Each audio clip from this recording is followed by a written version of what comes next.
Gotas de inspiração. Primeira carta de João. Desde o início, estivemos presentes, ouvindo e vendo com nossos próprios olhos. A palavra da vida se manifestou diante de nós. E agora, como testemunhas, compartilhamos tudo o que vivenciamos. O que presenciamos foi impressionante. A vida eterna de Deus se revelou de maneira tangível.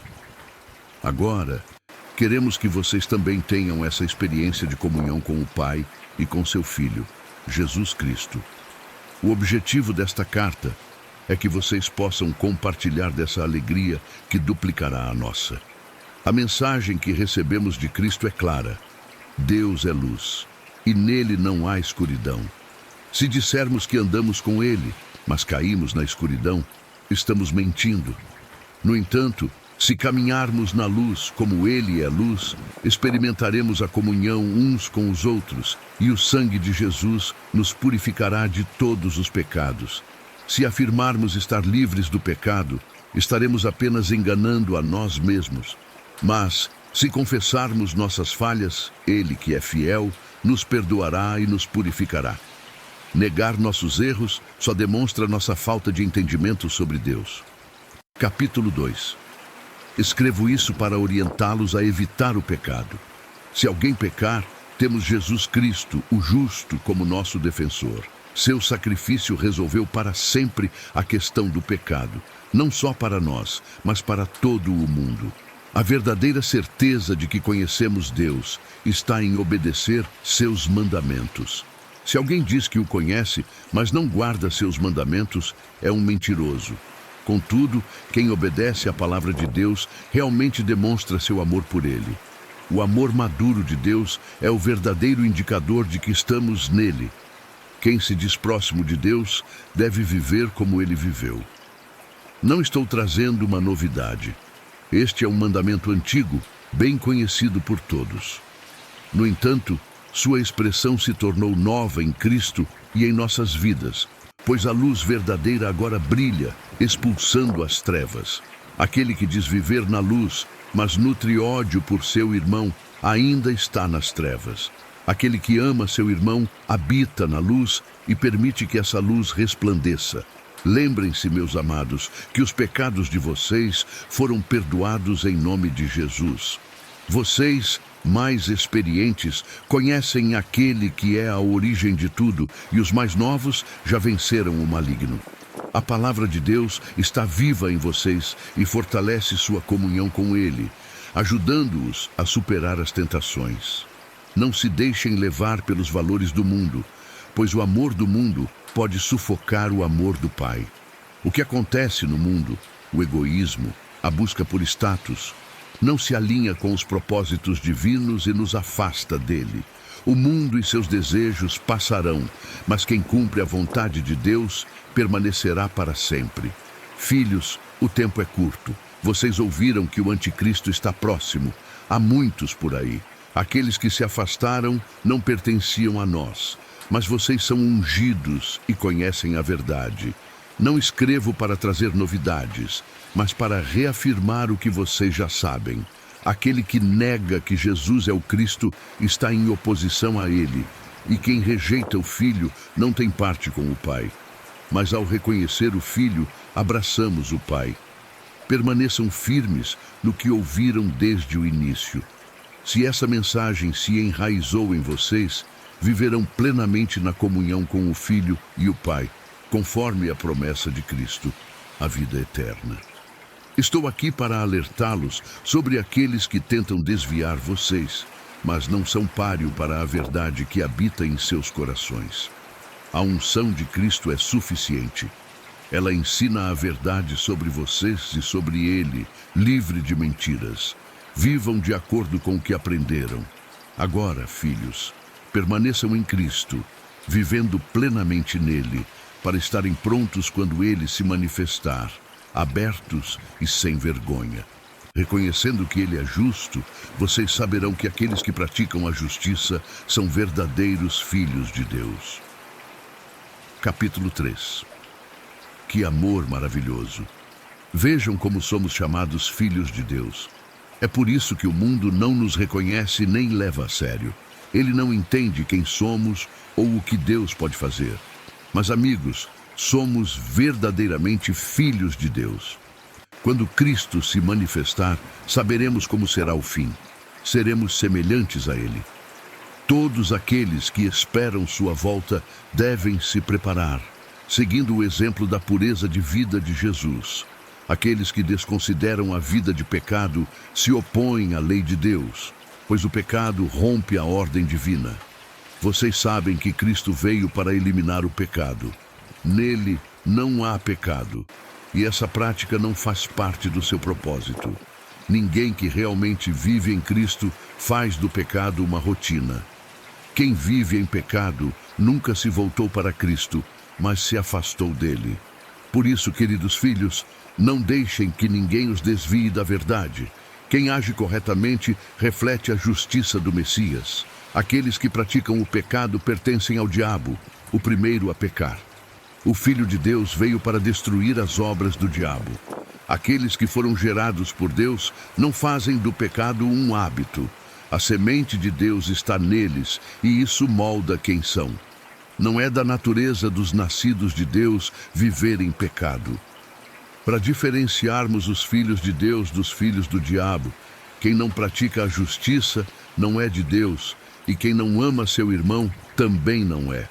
Esta é a mensagem que recebemos. Devemos amar uns aos outros. Não devemos ser como Caim, que, guiado pelo maligno, matou seu irmão. A razão de seu ato é que vivia no pecado, enquanto as ações de seu irmão eram justas. Portanto, não se surpreendam se o mundo os odiar. Sempre foi assim. Sabemos que passamos da morte para a vida quando amamos nossos irmãos. Quem não ama já está morto. Aquele que odeia seu irmão é um assassino, e vocês sabem que a vida eterna e o assassinato não se combinam. Assim, entendemos o amor. Cristo deu sua vida por nós, e devemos fazer o mesmo pelos nossos irmãos. Se alguém vê seu irmão em necessidade e tem como ajudar, mas se recusa a fazê-lo, o amor de Deus não está nele. Meus queridos filhos, não devemos apenas falar sobre amor, mas praticá-lo. Essa é a verdadeira medida de nossa vivência em Deus e o caminho para superar as autocríticas que nos debilitam. Deus é maior que nosso coração ansioso e sabe mais sobre nós do que nós mesmos. Uma vez que isso é resolvido e deixamos de nos acusar, podemos nos apresentar diante de Deus com confiança e liberdade. Podemos estender a mão e receber o que pedimos, pois estamos seguindo seus ensinamentos. Este é o mandamento de Deus: crer em seu Filho, Jesus Cristo, e amarmos uns aos outros conforme o mandamento original. Se guardarmos seus mandamentos, viveremos uma vida plena, e Ele viverá em nós. É assim que experimentamos sua presença viva e constante, por meio do Espírito que nos deu. Capítulo 4. Queridos amigos, não acreditem em tudo o que ouvem. Examinem com cuidado o que os outros dizem. Nem todo aquele que fala de Deus vem realmente dele. Há muitos pregadores enganadores no mundo. Para reconhecer o verdadeiro Espírito de Deus, observe aqueles que confessam sua fé em Jesus Cristo, o Filho de Deus, que veio em carne. Esses vêm de Deus. Já aqueles que não reconhecem Jesus não têm relação com Deus. Este é o espírito do anticristo, que já está presente mais cedo do que imaginávamos.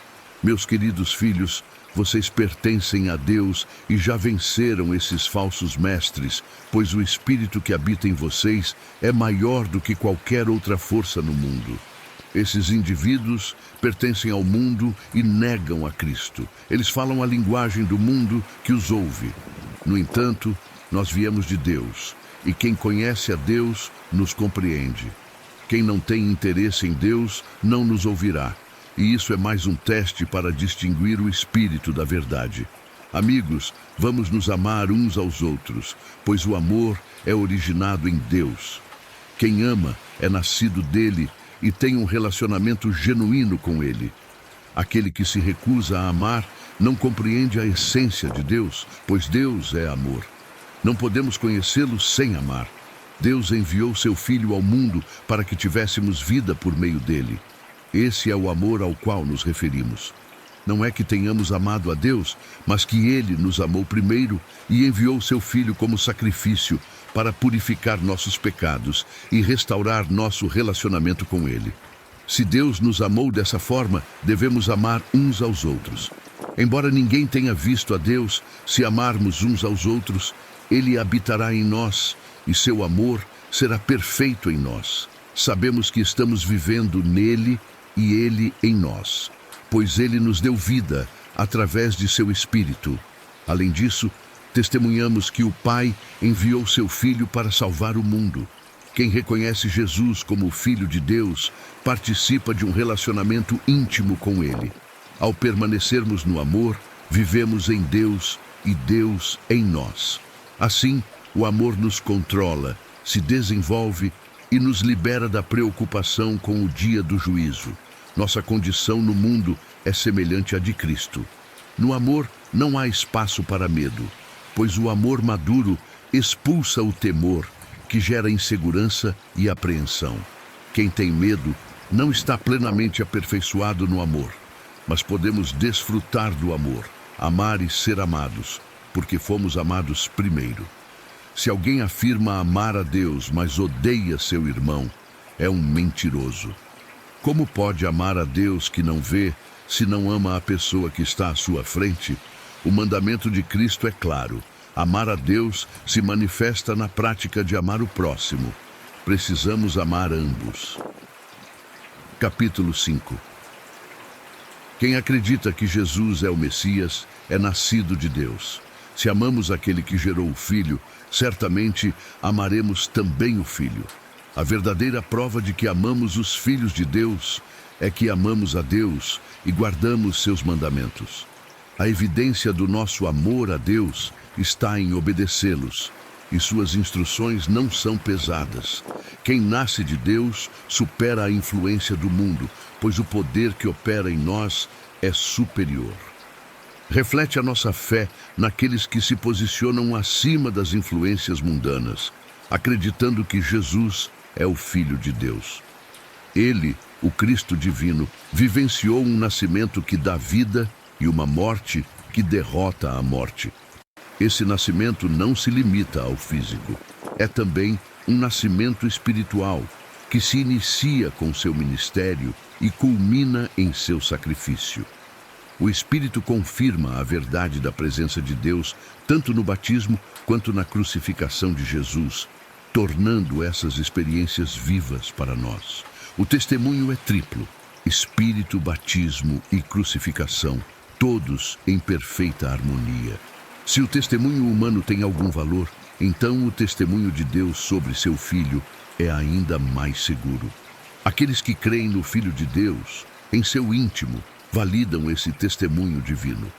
Ao se recusar a crer, a pessoa acaba chamando Deus de mentiroso, ignorando o testemunho que ele deu sobre seu Filho. Este testemunho é claro. Deus nos concede a vida eterna que está em seu Filho. Portanto, quem possui o Filho tem a vida. Quem o rejeita, rejeita essa vida. Meu objetivo ao escrever é claro. Quero que vocês, que creem no Filho de Deus, saibam sem dúvidas que têm a vida eterna real, não uma ilusão. Na presença dele, temos confiança e liberdade para fazer nossos pedidos, certos de que ele nos ouvirá. Se temos essa certeza, sabemos que a resposta é garantida. Por exemplo, se vemos um cristão cometendo um erro, e não me refiro àqueles que tornam a prática do pecado um caminho fatal, pedimos ajuda a Deus e Ele atende, dando vida àquele cujo pecado não é mortal. É importante entender que existem pecados que podem levar à morte eterna. No entanto, sabemos que ninguém nascido de Deus faz do pecado uma prática constante. Os que são nascidos de Deus são protegidos, e o maligno não pode tocá-los. Aqueles que ainda pertencem ao mundo permanecem nas garras do maligno. Além disso, sabemos que o Filho de Deus veio para que pudéssemos reconhecer a verdade divina e viver na verdade, que é Jesus Cristo. Ele é a verdadeira divindade e a verdadeira vida. Queridos filhos, cuidado com as imitações. Na minha segunda carta, querida comunidade, expresso meu amor por vocês e não estou sozinho. Todos que conhecem a verdade e permanecem ao nosso lado também os amam. Que a graça, a misericórdia e a paz estejam com vocês na verdade e no amor de Deus, Pai, e de Jesus Cristo, o Filho. Estou imensamente feliz ao saber que muitos de vocês se esforçam para viver na verdade, conforme o Pai ordenou.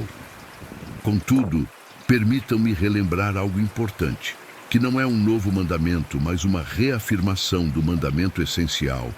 Amem uns aos outros. Amar significa seguir os mandamentos, e o mandamento que resume tudo é amar pela vida. Esta é a primeira mensagem que vocês ouviram e continua válida. Existem muitos enganadores e charlatães por aí que se recusam a aceitar que Jesus Cristo foi verdadeiramente humano, um ser de carne e osso. Devemos identificá-los corretamente como enganadores e anticristos. Tenham cuidado com eles para não perderem aquilo que nos custou tanto esforço. Desejo que vocês recebam a recompensa que merecem. Quem ultrapassa os ensinamentos de Cristo se afasta de Deus, mas quem se apega a esses ensinamentos permanece com Ele.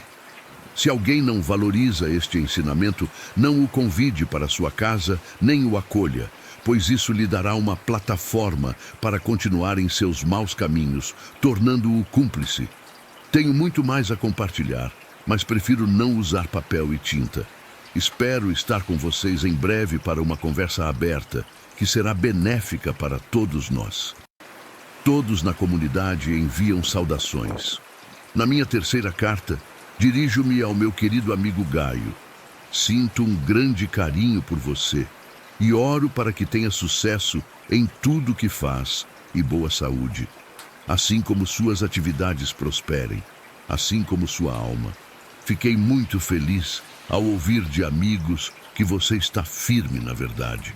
Não há nada que me traga mais alegria do que saber que você está se mantendo fiel. Prezado amigo, quando você acolhe os irmãos em Cristo, mesmo que não os conheça, sua fé se manifesta na prática. Eles trouxeram um relato completo para a igreja, um verdadeiro testemunho do seu amor.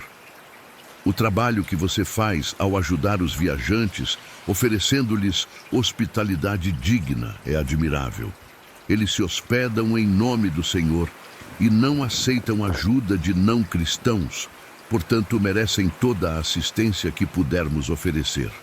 Ao fornecer abrigo e alimento, tornamo-nos parceiros na divulgação da verdade. Anteriormente, escrevi algo semelhante à igreja, mas Diótrefes, que gosta de estar em evidência, deturpou meu conselho. Se eu for, estarei pronto para responsabilizá-lo por espalhar mentiras sobre nós. Além de recusar hospitalidade aos viajantes cristãos, ele tenta impedir que outros façam o mesmo e ainda os expulsa. Amigo, não se envolva nessa maldade. Seja um exemplo. Aqueles que fazem o bem estão realizando a obra de Deus, enquanto os que praticam o mal distorcem a verdade divina e não a conhecem. Todos falam bem de Diótrefes, e a verdade está ao seu lado. Nós já combinamos que não devemos dar nosso apoio de forma leviana. Tenho muito mais a dizer, mas prefiro não usar papel e tinta. Quero discutir tudo pessoalmente. Que a paz esteja com você. Os amigos aqui enviam saudações, então cumprimente nossos amigos um por um.